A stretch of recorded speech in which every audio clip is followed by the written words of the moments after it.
There are certain situations where it's quite difficult. In circumstances like myself travelling alone, it's difficult for me to arrive at the train station, have the timetables positioned so high that I can't read them. And also at Southern Cross, it's difficult there as well. I'll go over to Traveller's Aid and ask for some assistance. They'll explain to me that yes, it's on platform number 5, and that's great, I can get over to the platform. At times it's hard to ask my wife for support and guidance.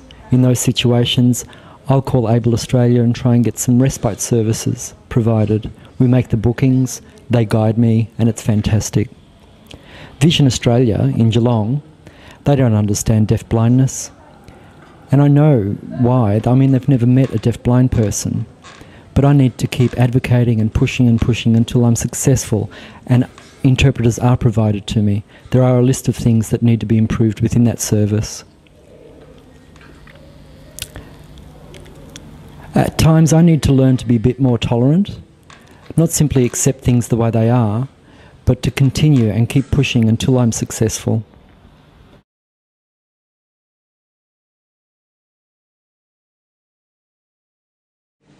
Well, there was a tree. While I was walking along,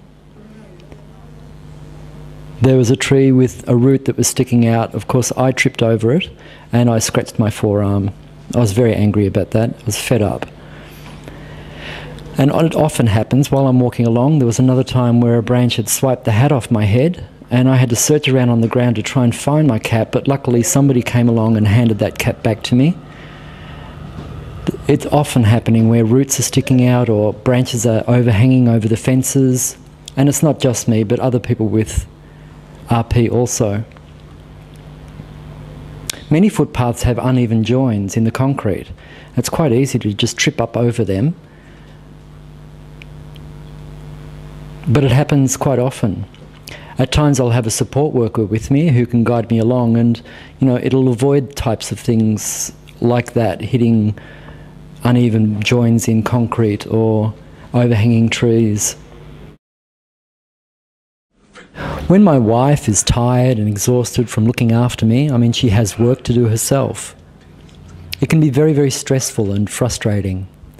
And also, I'll ask my children for support, but it's stressful for them as well. They have schoolwork to do, and I'll be asking for support.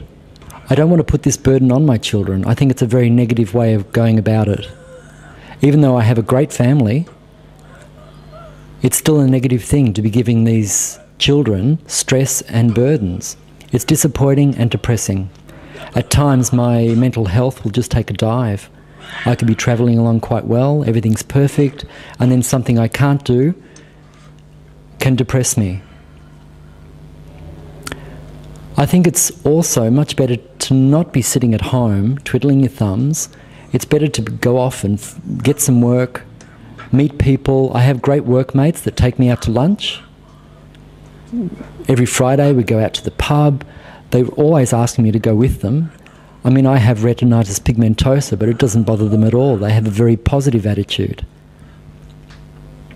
And also my family or friends, on a weekend we'll go off and watch a rugby match, and that's fantastic.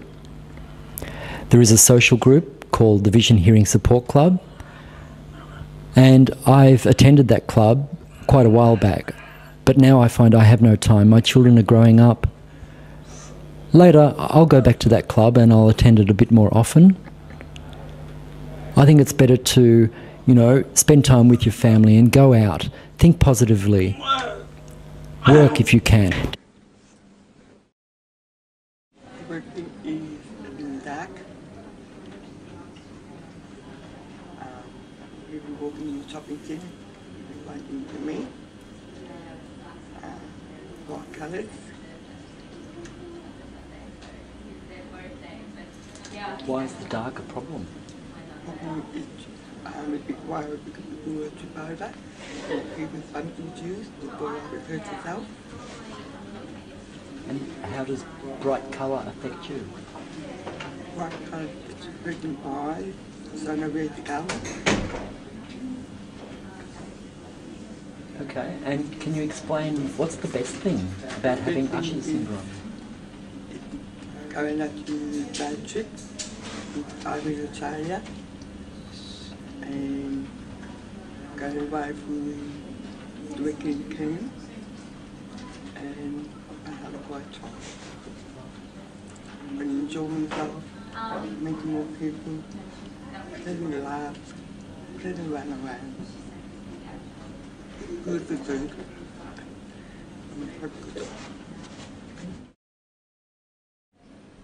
It's quite sad that people are quite rude. They just don't understand. And I don't like it when that happens. People are afraid to touch me. They don't want to touch my arm. They're scared.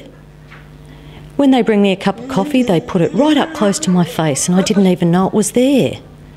And I don't like it when people point and sign all over the place. I can't follow their hands. I need to have them signing in a small space in front of them.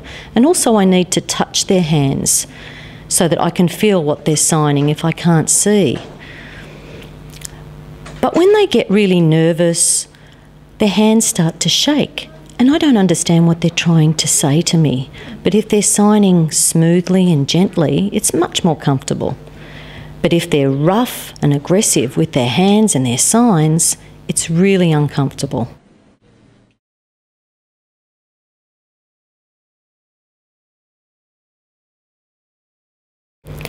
When I was younger, I just had to put up with it. But now I've gotten used to things and I've accepted it.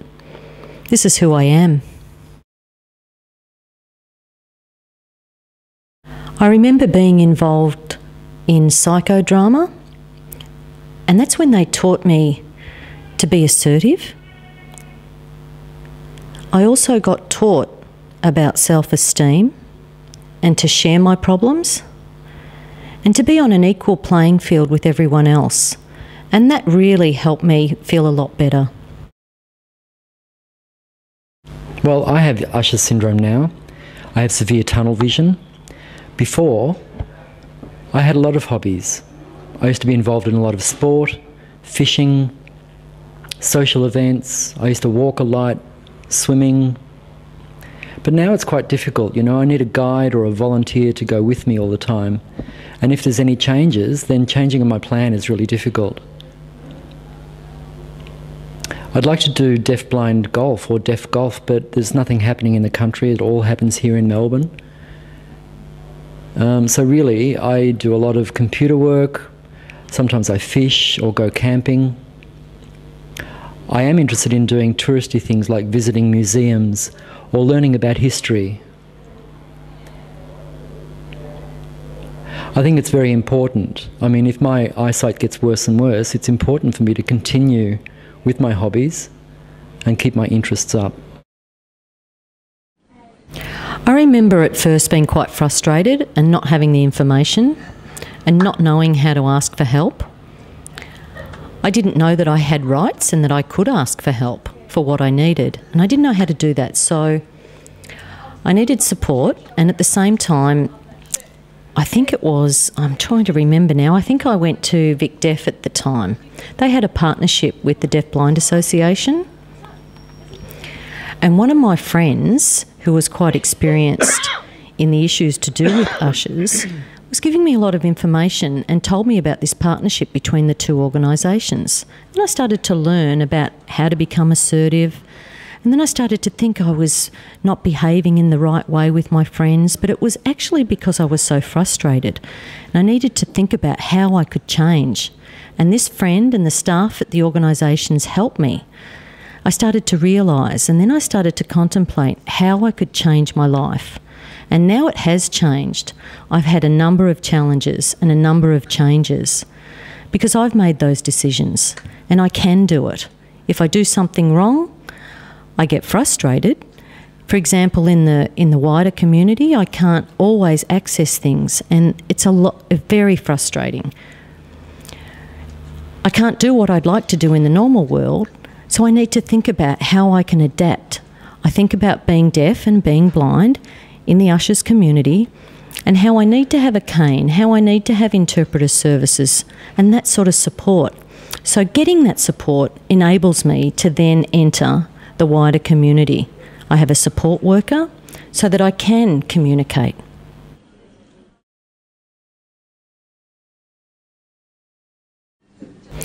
I do put up with it. Oh well. And, you know, I get sad, but I do just put up with it. I do cope.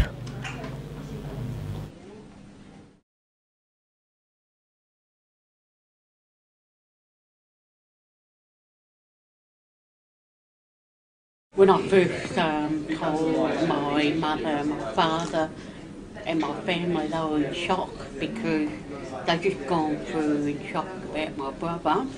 Yeah, I know that my mother was very devastated about it because, you know, it's genetic and, you know, let alone one in the family, there's two. And that confirms that it's most likely related. And what was the question again? And your friends, how did they react? Oh, they were sympathetic, but I was scared to tell people, like my workmates, my work colleagues. You know, wherever I went, I was scared to tell people about it. You know, what their reaction would be. Yeah.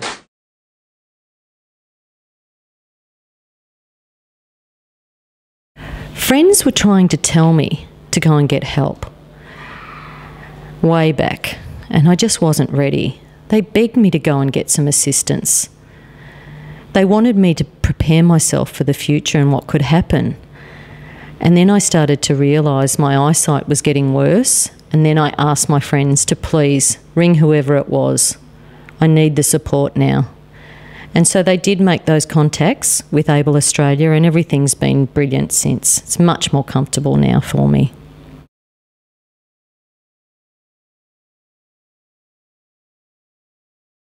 My boss is fantastic.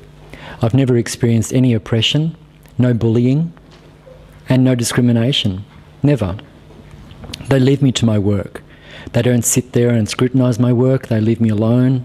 They really trust me. And it seems they're happy with my work. When I first started work, though, at the centre, I had to explain to people again and again what RP, retinitis pigmentosa, meant. It was an open discussion, nothing formal, but I would explain that they had to tap me on the shoulder, make sure that I was looking at them before they can continue explaining things. But they were very open-minded, and since I've educated them, things have improved extremely well.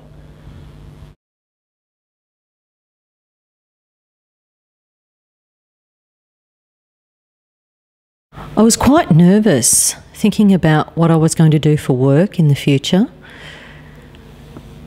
Will things be the same for me as the person that walks around my TAFE University with a cane? I just don't know, and I hate not knowing what's going to happen to my sight.